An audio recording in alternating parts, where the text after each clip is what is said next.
O primeiro ciclo de debates Audiodiversidade é um projeto que busca dar visibilidade quanto à questão de produção audiovisual por indígenas, LGBTQI+, mulheres e pessoas pretas, que será dividido em 4 dias de debate, editado e disponibilizado no YouTube. Faz parte de um projeto de formação audiovisual financiado pela Lei Blanc. Quanto à produção, suporte técnico e tutela está sendo coordenado pelo Câmara da Peste, coletivo de cinema independente em Sobral, Ceará, que funciona desde o segundo semestre de 2018, atualmente com 4 membros e 2 colaboradores que estão aqui supervisionando e ajudando. E todos eles estão aqui na bancada de entrevistadores. Clara Dourado, aluno do curso de História da Universidade Estadual Vale do Acaraú, UVA, de Sobral, e integrante do Câmara da Peste desde 2018, vai integrar a equipe de entrevistadores junto a Disney Alves, graduando em História pela UVA, pós-graduando em História e Antropologia pela Prominas, professora da Rede Pública de Sobral e colaboradora do nosso grupo. Luan Rodrigues, estudante de História da Universidade Vale do Acaraú e integrante do coletivo também desde 2018. Vinícius Pereira, estudante de Direito da Faculdade Alencariana de Sobral e de História da Universidade Estadual Vale do Acaraú e fundador do grupo Câmara da Peste. E por fim, eu, Vinícius Chaves, estudante de História também da UVA e membro deste coletivo desde 2019. Contamos com Lailton Lima, colaborador do grupo, estudante do curso de Ciências Sociais, no suporte e relatório de atividades.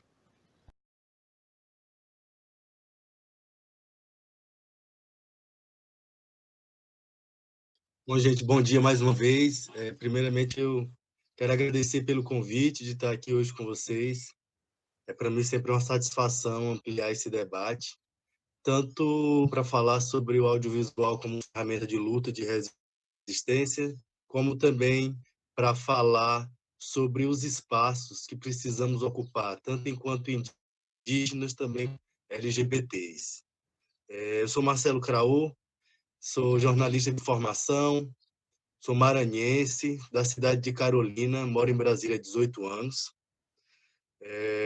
Me formei em jornalismo no ano passado e o Terra Sem Pecado é um documentário que foi meu projeto de TCC, né, meu trabalho de conclusão de curso. Ao mesmo tempo em que eu cursava o curso de jornalismo, eu também fazia um curso de cinema na Escola de Cinema Social Cine Brasa, a quem eu estendo aqui as honras e meus agradecimentos também a todos os mestres, professores, tanto da instituição do IESB, né, que eu estudei jornalismo, quanto do Cine Brasa, que eu fiz também esse curso de audiovisual. A URI, que é a Iniciativa das Nações Unidas, está presente hoje em quase 400 países, e também sou membro do CDDR, que é o Comitê de Diversidade Religiosa aqui do Federal. Além também de fazer parte de alguns coletivos que estão em Brasília. Sou sacerdote de Umbanda, sou sacerdote de Candomblé, e estamos aí como esse ponto de convergência e resistência. Olá, Marcelo, bom dia. É um prazer ter você aqui com a gente, né, nesse momento enriquecedor para o nosso projeto, né, para o nosso coletivo, né? E eu queria começar perguntando para você sobre o local de fala, né? Dentro dessa perspectiva de luta que você já deu uma breve aí, qual é o seu local de fala, né, desse seu processo de construção de conteúdo audiovisual, certo? Dentro de conteúdo de documentários, para além da sua formação, né? É a questão da sua identidade, das suas raízes, né? Do local de fala. É isso. Oi, Vinícius. Meu local de fala é plural, né? A gente, como sendo parte de uma sociedade plural, diversa, multicultural, como é a sociedade brasileira, eu acredito que não só eu, como vários de vocês, devo ter mais de um lugar de fala, né? Então, o meu lugar de fala aqui é enquanto indígena, é enquanto LGBTQIA+, é enquanto sacerdote de religiões de matriz africana, o que mais? Nordestino, principalmente, e digo principalmente enquanto craô, porque a bem da verdade, né, é um termo que generaliza muito as coisas, né? Nós estamos falando de nações, estamos falando de ordens. Nós ainda temos 305 povos indígenas no Brasil. Esses 305 povos que ainda resistem a esse processo de colonização, quero dizer que a guerra não acabou, essa guerra ela perdura por 520 anos.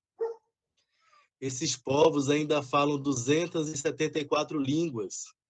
E aí eu gostaria já de deixar minha primeira provocação aqui. Quem de nós aqui, quem de vocês saberia falar pelo menos uma ou duas palavras em qualquer uma dessas 274 línguas indígenas? Então, essa é a primeira provocação que eu queria fazer. Então, o meu lugar de fala é esse. Agora, é importante ressaltar que, para eu hoje estar me reafirmando enquanto indígena, eu precisei me desvencilhar de várias situações, de dar alguns passos atrás, porque é impossível você falar de identidade sem reconhecer a sua ancestralidade. Então, para eu estar falando da minha identidade hoje enquanto indígena, enquanto Karaô, obviamente eu precisei dar alguns passos atrás, uma vez que eu não nasci na aldeia, mas sempre fui ciente da minha ancestralidade por parte da minha família materna. Eu costumo dizer que a sociedade brasileira é fruto de um estupro coletivo. E esse estupro começou pelas populações originárias que já existiam aqui antes dessa terra virar Brasil. É muito comum a gente ouvir as pessoas que são descendentes dos povos originários do Brasil dizerem assim: a minha avó foi pegando laço, a minha bisavó foi pegando laço. Mas ninguém nunca ouviu dizer: o meu avô foi pego no laço, o meu bisavô foi pego no laço. Porque, a bem da verdade, os homens sempre foram subjugados, né? Os homens dos indígenas, ou para a escravidão ou mesmo assassinados, né? A escravização. E as mulheres, né? Comigo não foi diferente. Então, eu vejo esses passos que eu tenho dado atrás para me reafirmar enquanto Karaô como essa necessidade de ir lá, regar minhas raízes ancestrais, para poder me reafirmar, primeiro enquanto Karaô, depois enquanto LGBT, depois enquanto sacerdote de matriz africana, jornalista, seja lá o que for. Primeiro de tudo mesmo, meu lugar de fala é esse. Mas é muito importante ressaltar que a gente precisa lutar contra várias coisas. Para uma pessoa hoje que nasce numa aldeia, já é difícil dizer que é indígena nessa sociedade preconceituosa, avalie uma pessoa que não nasceu na aldeia. Como desconstruir tudo aquilo que já foi estruturado por esse racismo estrutural, né? Justamente para nos apartar, para nos distanciar cada vez mais dessas origens, dessas ancestralidades.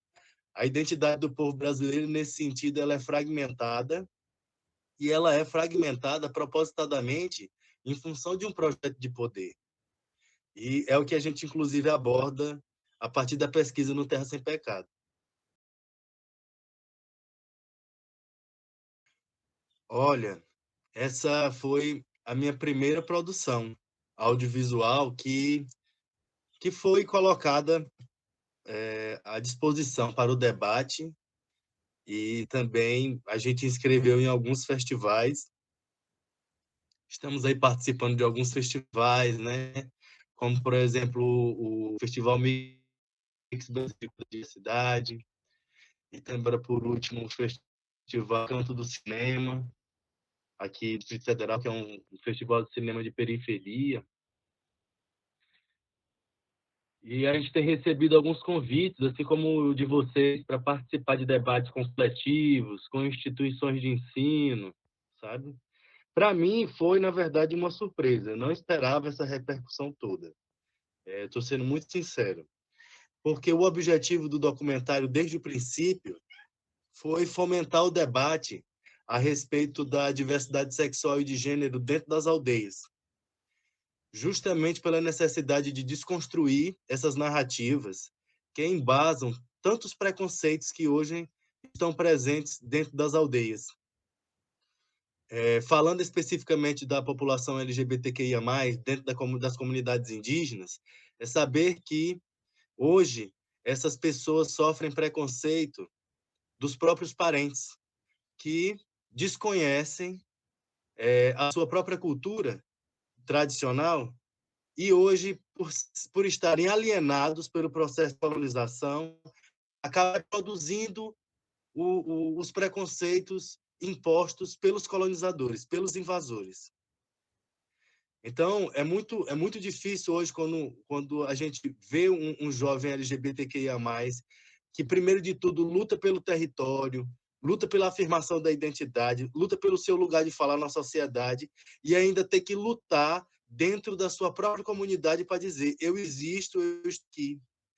Então, a invisibilização começa de dentro para fora, e quando você sai da aldeia, você é invisibilizado mais ainda. Tem muita necessidade desse debate, e por isso mesmo foi o objetivo desse documentário estar dentro desse, para a gente entender que hoje esse preconceito em relação à diversidade sexual de gênero, ela na verdade, ela é uma imposição que chegou como projeto instituído pela igreja, né? A princípio, a Igreja Católica, lá na época da catequização e tudo mais, a gente chegou à conclusão, inclusive, que o primeiro caso de LGBTfobia no Brasil foi cometido contra um indígena tupinambá, no litoral do Maranhão, né? E quando esses indígenas saem das comunidades indígenas, esses LGBTs indígenas, vão para os centros urbanos, ou fugindo desses ataques homofóbicos, ou porque querem estudar, ou porque querem morar na cidade, trabalhar, sei lá o quê, eles sofrem, no mínimo, um duplo preconceito. Primeiro, por serem indígenas, e segundo, por serem LGBTs. E aí, essa foi a principal necessidade, realmente, de fomentar esse debate. E a necessidade de representar esses parentes na produção audiovisual. Fomentar esse debate. Primeiro, a gente no Facebook, chegou no Facebook a 100 mil visualizações no Facebook pelo perfil do Centro LGBTS de Brasília. Depois, nós disponibilizamos no Instagram. E, por último, a gente disponibilizou no YouTube. Sempre disponibilizou em plataformas gratuitas com o objetivo do debate. E não, primeiramente, de participar de festivais ou coisas assim. Isso está acontecendo agora, por último, né? Então, eu me sinto representado pela fala de todos os depoentes que estão ali, né? Porque a gente, quando faz uma produção dessa, muito da vida da gente está ali, retratada, refletida ali. Comigo no frente também. E acredito também que muitos desses parentes tenham se encontrado nessas narrativas que estão comentadas também. Tanto que, nas redes sociais, os próprios indígenas LGBTs, eles colocaram para o debate, se sentiram se sentiram representados, né, pela narrativa do documentário, inclusive porque essa é uma obra audiovisual pioneira, né, porque o tema da diversidade sexual e de gênero dentro da maioria das comunidades indígenas do Brasil hoje é tabu, e é tabu por conta da presença das igrejas. Anteriormente eram as igrejas católicas e evangélicas, que estão aí avançando, inclusive, sobre as organizações sociais das populações indígenas isoladas, que ainda existem no Brasil. Bem, bom dia. É um prazer, primeiramente, estar aqui participando desse diálogo. E a minha pergunta é: como é que você analisa essa inclusão das pessoas indígenas no cinema, no audiovisual? Essa trajetória de inclusão?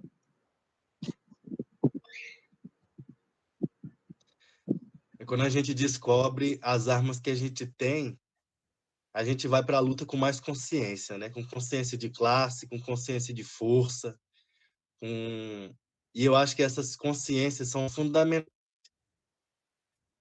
E o audiovisual aí como uma ferramenta de luta, de resistência, faz toda a diferença dentro desse processo. Porque hoje, para além da formação acadêmica, para além de tudo isso, se você tiver um celular na sua mão, você consegue hoje contar para o mundo o que está acontecendo dentro da sua aldeia, o que está acontecendo dentro da sua comunidade. Nesse sentido, o audiovisual vem aí como essa ferramenta forte de luta, de resistência, né? Não só para a população indígena, como também a população LGBT.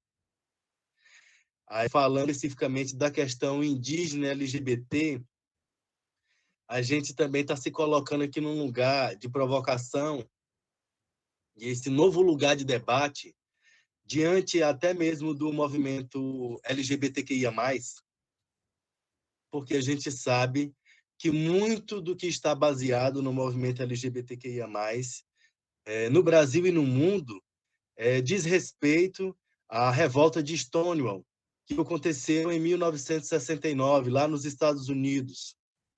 Mas nós estamos aqui, enquanto povos originários, para dizer que nós temos as nossas próprias referências LGBTQIA+, Z, Y, W, que a presença dessas pessoas, nessas diferentes organizações sociais, desses povos de culturas milenares, já existem, sempre existiu. O que ocorre hoje mesmo é a necessidade de desconstruir esses preconceitos e de construir, né, novos caminhos que habilitem essas convergências. Eu acho que foi principalmente isso, né? Porque o indígena é por ser indígena. E o LGBT é mais invisibilizado ainda, inclusive dentro do próprio movimento LGBTQIA+, porque até antes do documentário Terra Sem Pecado, o questionamento que eu ouvia dentro das rodas de conversa às quais eu participava era: e existe índio gay? Como se fosse assim, não basta ser índio, tem que ser viado, ou então não basta ser índio, tem que ser sapatão. Então é um preconceito dentro do preconceito. É o recorte dentro do recorte, né? Então, essa necessidade iminente da gente falar sobre isso. Uma coisa também que ficou muito evidente é que o racismo no nosso país ele tem várias nuances, ele não tem só uma nuance.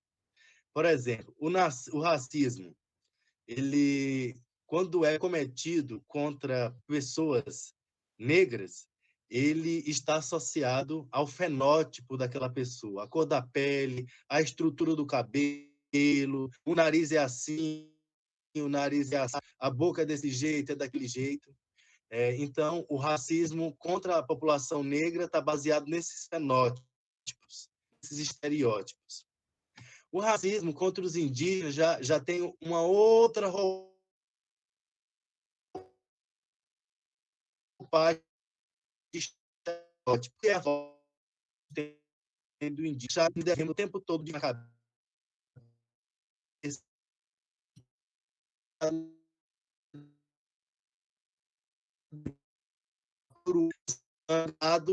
mas índio indígena estudando na universidade, como pode? Mas índio viado existe? Índio dirigindo carro? Índio usando celular? Índio que mora na cidade? Como que você é índio e mora na cidade? Como se a cidade também não fosse território tradicional dos povos originários do Brasil, né? Então, da mesma maneira em que os colonizadores não só tiveram acesso, como hackearam as nossas tecnologias, as nossas culturas, por que então nós não podemos fazer o mesmo? O que nos impede? Enquanto ser humano, o que nos impossibilita de transitar pelos espaços que as outras pessoas transitam que não sejam indígenas? Essa é a outra provocação que eu gostaria de deixar também. Como a partir de suas produções pode se desenvolver a luta contra o preconceito e a onda da desinformação sobre o que são os povos indígenas do Brasil. Sim. Eu acho que tudo começa da pauta que a gente escolhe para abordar, né?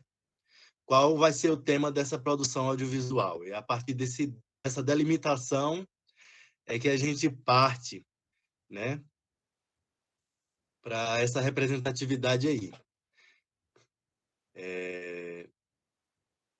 Então, eu acho que nada melhor, Luan, do que você colocar essas pessoas que têm esse lugar de fala para falar das suas próprias vivências.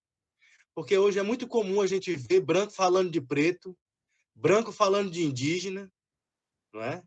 Essas pessoas que acabaram se apropriando indevidamente dessas culturas e acabam entrando dentro desse debate que, a bem da verdade, primeiramente, é lugar de fala desses sujeitos, dessas vivências. Então, primeiro, a delimitação do tema e depois, especificamente, eleger quem serão esses sujeitos que estarão ali entoando essas vozes, né? Isso não é dar voz, porque eu acho que o nosso papel aqui, enquanto produtor de audiovisual, não é dar voz a ninguém, porque voz eu tenho, você tem, todos nós temos voz. Mas eu acho que é ouvir. O que a gente precisa é ouvir, né, essas pessoas. E quem são essas pessoas, né? Justamente são esses sujeitos que enfrentam essas discriminações,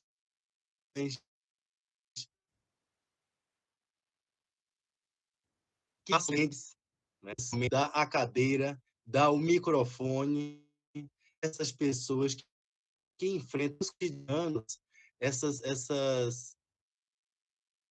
discriminações, esses preconceitos, seja preto, seja indígena, seja racismo, mulher, misoginia e machismo, inclusive porque a gente, a partir da pesquisa realizada nessa produção do Terra Sem Pecado, a gente acabou identificando que todo tipo de preconceito, na verdade, foi introduzido pela Igreja Católica.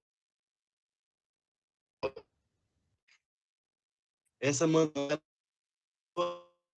católica, mas então o racismo, o machismo, a LGBTfobia, tudo isso foi introduzido pela Igreja, fonte de poder, no sentido mesmo de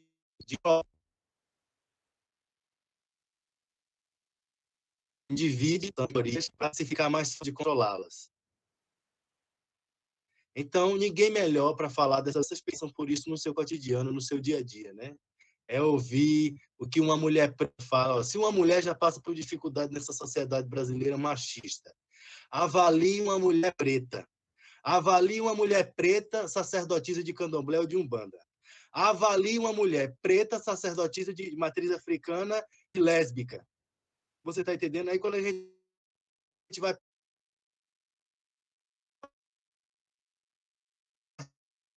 do recorte, passa por um perrengue racista. Imagine o que é um indígena LGBT. O que é um indígena LGBT sacerdote de matriz africana. E aí você vai entrando dentro desses recortes, dos recortes, e a coisa vai ficando cada vez mais miúda. Você está entendendo? E eu acho que a minoria da minoria são essas aí. E são a essas pessoas que eu acredito que devemos dar a cadeira para elas sentarem, são a essas pessoas que nós devemos ir escutá-las, essas pessoas, as suas vozes.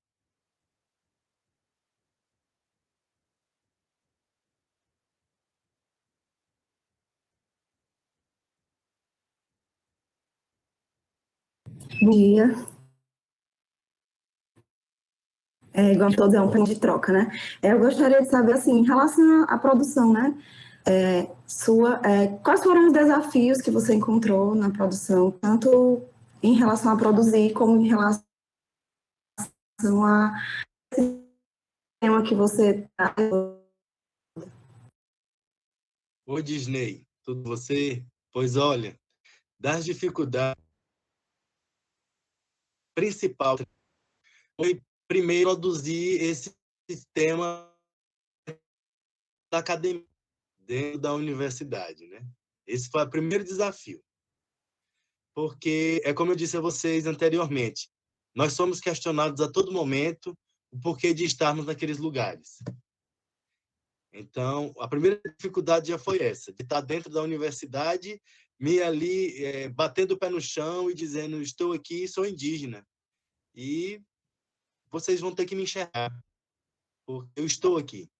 Por mais que vocês não queiram me enxergar, mas vocês vão ter que me enxergar. Então, esse foi o primeiro desafio. E se tratando da produção em si do documentário, foi convencer os depoentes a convivências, uma vez que é um tema tabu, que eles tiveram que enfrentar a própria família, a mãe, a própria aldeia, né, como um todo, a gente poder falar sobre isso. Então, foram meses de trabalho, de conversa, para eu chegar no ponto de, gente, a gente precisa falar sobre isso. Vocês entendem a necessidade de a gente falar sobre isso? Então, foi muito tempo de conversa, foi muito tempo de debate, primeiramente com os depoentes que estão no documentário, para que eles tivessem a coragem de falar sobre isso. Esse é o maior desafio, sabe? E eu acho que foi isso, porque o comentário foi muito baixo, a gente produziu esse documentário com R$300, R$400, você está entendendo? Então, foi uma produção independente, não teve auxílio, não teve apoio de ninguém. Então, a gente fez com o que tinha e fizemos como podemos, né? E foi isso, mas o maior desafio foi realmente convencer os parentes que estão compartilhando suas vivências no documentário a falar sobre as suas experiências, né, enquanto LGBTs, tanto dentro das aldeias quanto fora das aldeias. Sim, bem, sei que você já ressaltou várias partes aí das suas lutas, mas a gente queria escutar um pouco mais sobre como você faz esse processo de levar suas lutas para dentro do audiovisual, para dentro do cinema.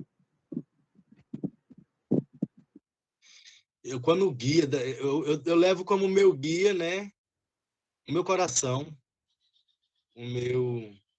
a minha ancestralidade, eu sinto que ela está me guiando o tempo todo. E isso, para mim, de certa forma, tornou-se automático, porque todas as pautas que eu produzi, enquanto eu estava, por exemplo, fazendo minha graduação, eram pautas voltadas para a inclusão social, seja de gênero, seja de pessoas com deficiência, seja das mulheres, seja para debater a pauta da diversidade cultural, religiosa, seja para falar sobre a questão da diversidade sexual e de gênero. É o que eu vivo no meu dia a dia. Eu vivo isso todos os dias. Quando eu não estou aqui debatendo sobre o audiovisual como ferramenta de luta e resistência, eu estou debatendo sobre a diversidade étnica, estou debatendo sobre a diversidade religiosa do nosso país, eu estou debatendo sobre a diversidade sexual, de gênero, eu estou todo o tempo debatendo sobre essas questões. Então, eu vivo isso. E isso, para mim, se torna natural mesmo, ficou meio que automático. Então, eu não tenho essa dificuldade de eleger essas pautas para fazer minhas produções. Inclusive, a gente já está engatando aqui na próxima produção do Terra Sem Pecado, né? Logo mais nós vamos ter surpresa aí.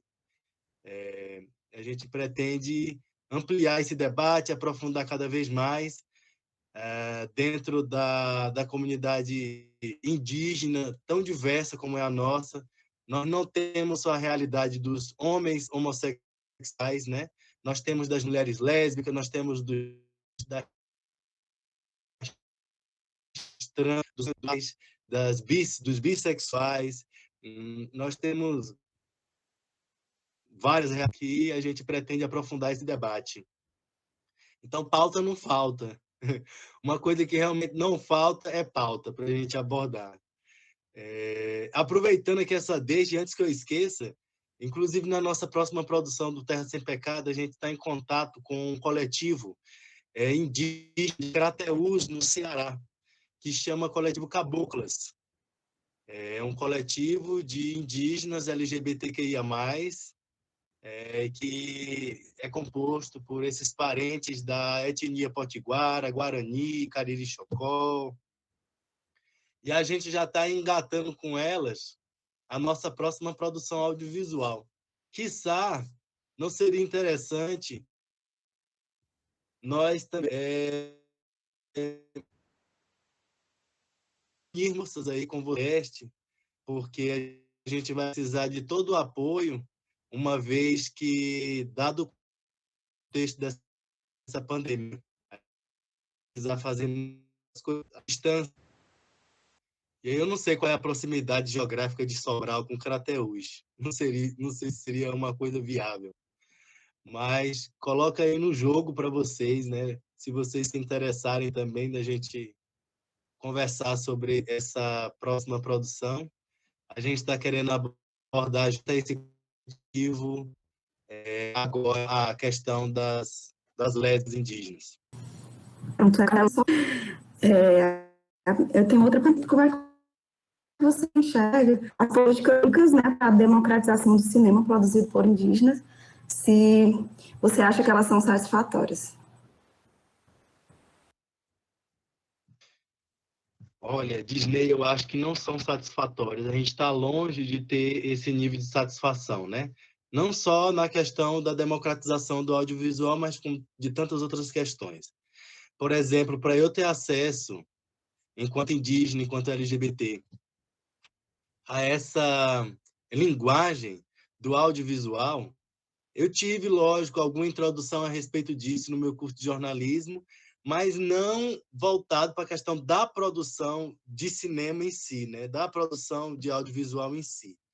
E eu tive acesso a isso a partir de uma escola de cinema social que a gente tem aqui no Distrito Federal, que chama Cine Brasa, que é um espaço que visa justamente democratizar essa linguagem do audiovisual para as minorias sociais. Mulheres, negros, indígenas, LGBTs, ciganos, né? Não fosse por essa escola, eu não teria acesso a essa linguagem. Então, para você ver, eu estou aqui em Brasília, a capital federal do nosso país, e isso é distante para mim. Essas políticas públicas não chegam até mim. Se eu não fizer um grande esforço de buscar, e ainda assim,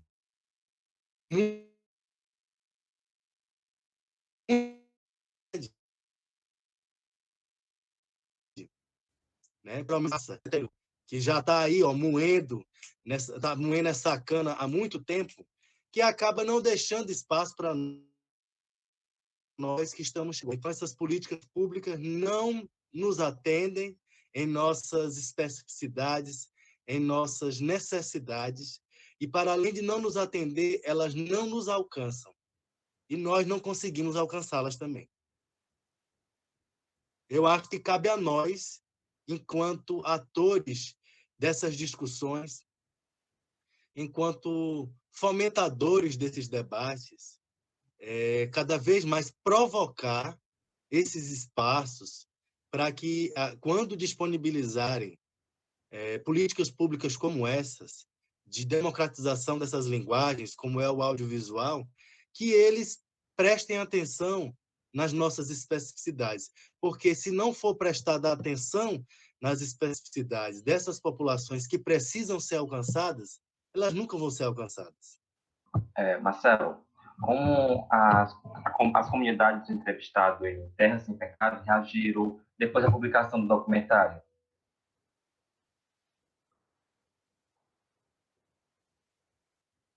Luan, grosso modo, foi uma repercussão positiva dentro das comunidades. É lógico que sempre vai ter aquele, né, a alienação do processo de colonização que, volto a dizer, continua, né? Só um adendo aqui, quando as pessoas dizem que no Brasil não tem guerra, é porque essas pessoas nunca foram uma aldeia e desconhecem completamente a realidade de uma comunidade indígena, porque lá tem guerra todo dia.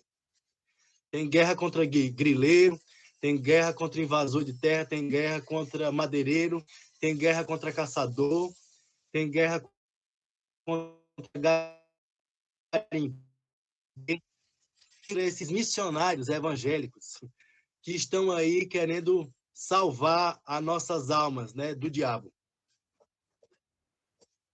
Então, fora isso, a repercussão foi muito positiva dentro das aldeias, inclusive depois que nós soltamos o documentário nas redes sociais, visando justamente chegar no maior número de aldeias e comunidades possíveis, que foi o caso de colocar no Facebook, no Instagram, e a gente acabou chegando nessas comunidades, né? Hoje, para você ter acesso ao documentário Terra Sem Pecado, você não precisa ser formado em curso nenhum, você só precisa ter um celular e acessar. E aí, depois que nós disponibilizamos o documentário, eu fiz um segundo momento, que foi um momento só com os depoentes do documentário, né? Eu queria ouvir eles, saber qual tinha sido a repercussão do documentário, que eles estavam compartilhando suas próprias vivências dentro de suas próprias comunidades. E o retorno que eu tive deles foi muito positivo. Inclusive, tem o Fetiá Guajajara, Tapuia, ele diz o seguinte, né, no documentário, que desde que antes do pai dele morrer, que ele era discriminado pelos próprios parentes, que no dia que o pai dele morreu, ele não foi acolhido dentro da aldeia nem pelos parentes do próprio sangue. Ninguém quis levá-lo para dentro de sua casa.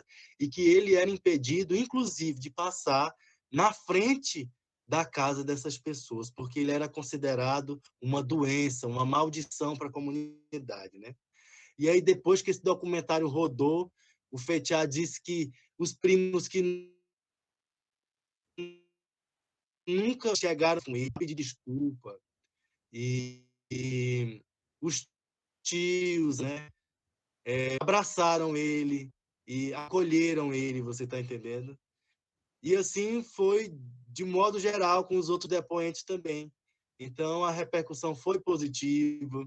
Esse processo de desconstrução dessa narrativa, ele está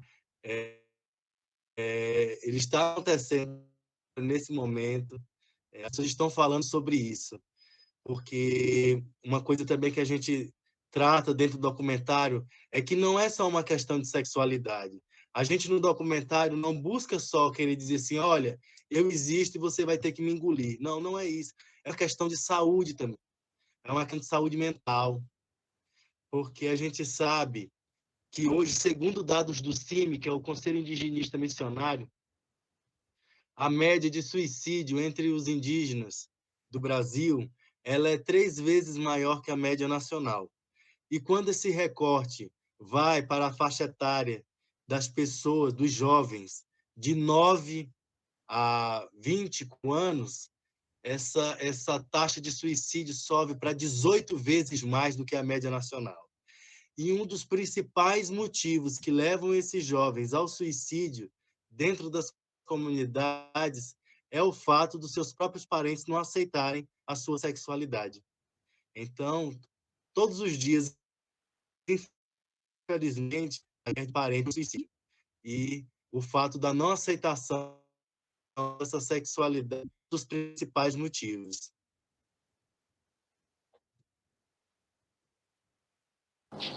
Perfeito, Marcelo. Eu estou aqui maravilhado com as suas palavras, com o que você está nos proporcionando nesse momento, né? Minha pergunta era muito nesse sentido, realmente, de entender os resultados positivos, né, que você vem tendo, né, os frutos que você vem colhendo a partir dessa sua jornada, né, de produção audiovisual, né, dentro do cinema, que você possibilita, né, de alguma forma, que existe uma maior visibilidade, né, dessas questões. Essas questões venham a ser debatidas, né. Esse espaço de formação é muito interessante nesse sentido. Outra questão que eu estava apontando aí, né, referente à parceria, seria muito interessante. A gente atualmente está com uma verba, né, desse próprio projeto do Audi Blanc, né, de um projeto do Estado, onde a gente está sendo financiado, né, para elaboração de um museu da imagem, né, que a gente vai propor lá em Almofala, né, que é uma comunidade indígena em Itarema. E aí a gente vai tentar, né, construir agora em janeiro um museu da imagem lá, junto com a comunidade, é claro, todo o processo de inserção, para que eles desenvolvam esse projeto para eles, né? Que eles se identifiquem, produzam aquilo para eles com esse processo de autoafirmação, né, da identidade, da cultura, certo? E aí, Marcelo, nesse sentido, tanto a gente, né, começa a colher alguns frutos, né, de projetos que a gente já vem elaborando, e é nesse sentido que a minha pergunta, né, que como você vislumbra essas questões dos resultados, dos frutos que você vem colhendo, né, dentro do seu trabalho, dentro da sua jornada aí de luta?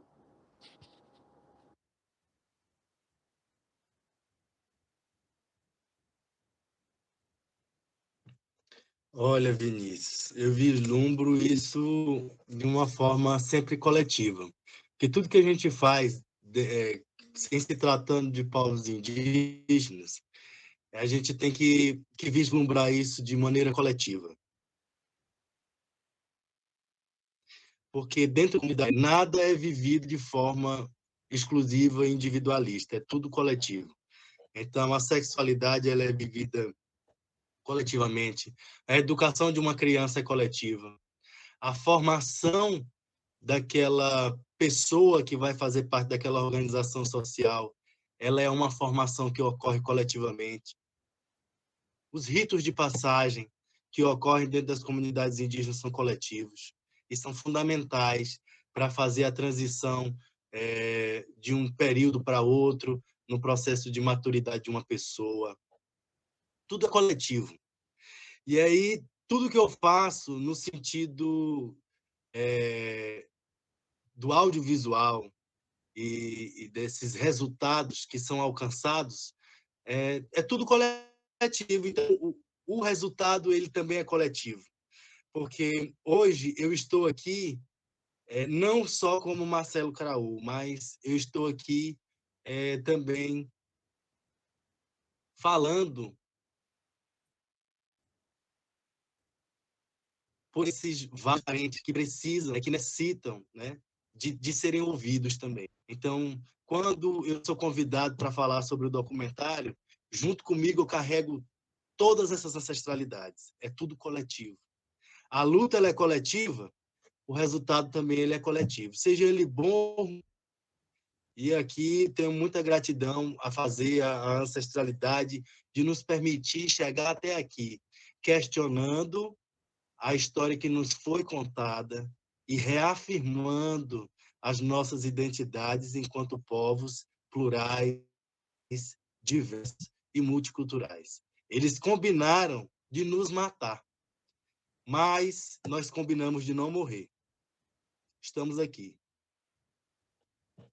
Olha, Vinícius, mais uma vez eu quero agradecer a você do coletivo Câmara da Pé. Parabéns a você por essa iniciativa de trazer esse debate para a realidade de vocês. Eu acredito que é por meio das convergências que nós vamos nos entender enquanto povo tão multicultural como é a nossa sociedade brasileira. A gente precisa se entender, precisa saber qual é a nossa turma, procure sua turma, né? Hoje, qual é a sua turma? Qual é o seu lugar? E dentro da sua turma, dentro do seu lugar, o que você pode fazer para contribuir para esse processo de desconstrução de tantas narrativas que são impostas dentro das nossas linguagens e que nos fazem reproduzir esses comportamentos que são tão maléficos, que prejudicam tanto as nossas relações sociais, que só nos distanciam. eu percebo, dentro dos movimentos que eu participo, uma distância muito grande dos movimentos das minorias sociais no Brasil. Então, com todo respeito ao movimento negro, com todo respeito ao movimento LGBTQIA+, com todo respeito ao movimento do povo cigano, ao movimento feminista e ao próprio movimento indígena. Mas se você for procurar saber, lá na gênese da coisa,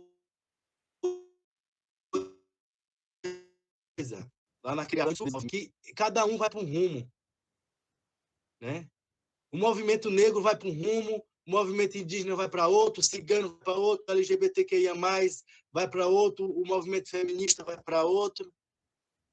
E dentro desses próprios movimentos, né, há uma discordância em relação a várias pautas. Então, todo mundo quer se fazer ouvir, todo mundo quer se fazer entender, todo mundo quer bater o pé no chão e dizer, olha, estou aqui, me veja, me enxergue, mas, ao mesmo tempo, não há aquele exercício de empatia, de enxergar para o outro que está no mesmo lugar que você. Não no mesmo lugar de fala, mas no mesmo lugar da organização dessa sociedade a qual nós estamos inseridos, que é a nossa sociedade brasileira, racista, preconceituosa, machista, LGBTfóbica. Todos esses movimentos que eu mencionei aí, eles estão na base da pirâmide. Está todo mundo lascado. A mesma bala que come lá na favela, em cima dos pretos, come também na aldeia dos indígenas.